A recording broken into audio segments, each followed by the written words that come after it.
Hello, iCanners. JoEllen here. Hey, I just wanted to get on here real quick and see if anybody was able to get onto the National Novel Writing Month during the month of November and how you did. And we've been talking about that a little bit, but it really went well for me. I was so excited to be able to complete the month. I didn't complete the project, but I got a good start on it so that when our online writing retreat comes around, I will be able to work on it during that day. So I hope that you guys have all marked it on your calendar for January 6th from 9 to 4. We will be doing an online writing retreat. You can do it from the comfort of your own home, from your favorite writing spot, but we'll just be touching base with you throughout the day, seeing how your projects are going, seeing how your goals are going, and so we just want to encourage you with that. You know, Jack London is noted to say that you can't wait for inspiration. You have to go after it with a club. so we can chase after it, chase after that inspiration. Our minds are meant to be inspired and look for things. And so again, take note of what you're noting and start there. But I hope you're getting your project lined out to where you can work on it that day.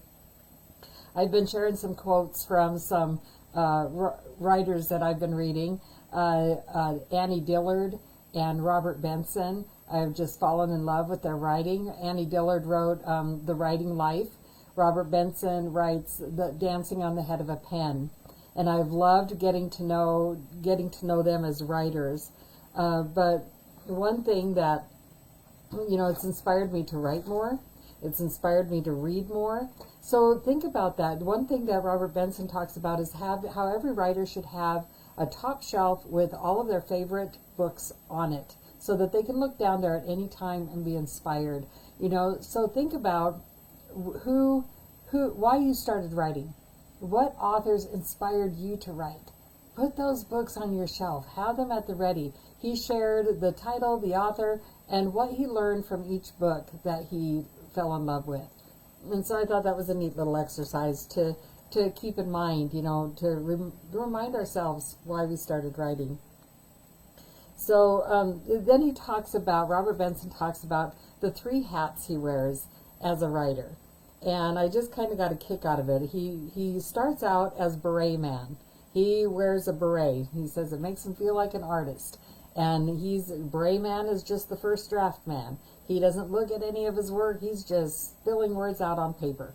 And so then he moves on he puts the gamer hat on. Now that's the hat that you wear to every game that you go to support your favorite team. So the gamer hat is the one that gets the dirtiest. It's the one that is all sweaty and dirty. You know, this is the time where he says that more words end up on the floor than on the paper. And so he says, you don't whistle while you do this work. He says that you mutter, you scream, and you growl. Can you relate? That's what we do. But you know what? He says you roll up your sleeves and you show up for work every day to fight with and for each line in that book. So then he puts on the fedora hat.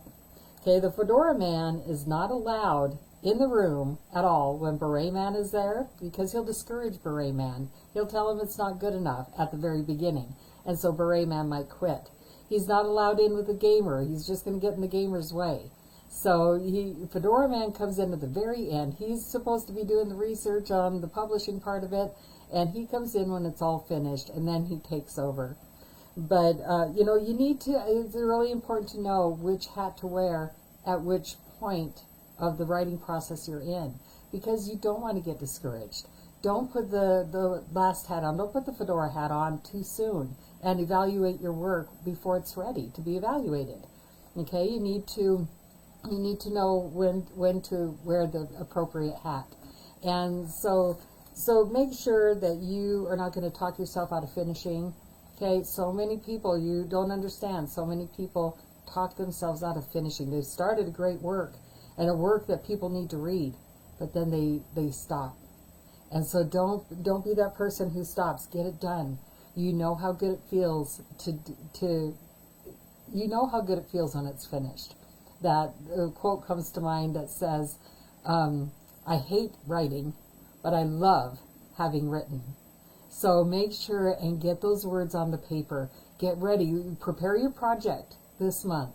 Get it all ready to whatever stage you're going to work on, or decide what you're going to work on January 6th. And join us. Enjoy us. and join us that day so that we can come alongside you and encourage you with your writing. We are so excited to hear about what your goals are for 2024. So let us know, and let us know how we can help you and come alongside you with that. So I hope you have a great day, and we'll talk to you soon.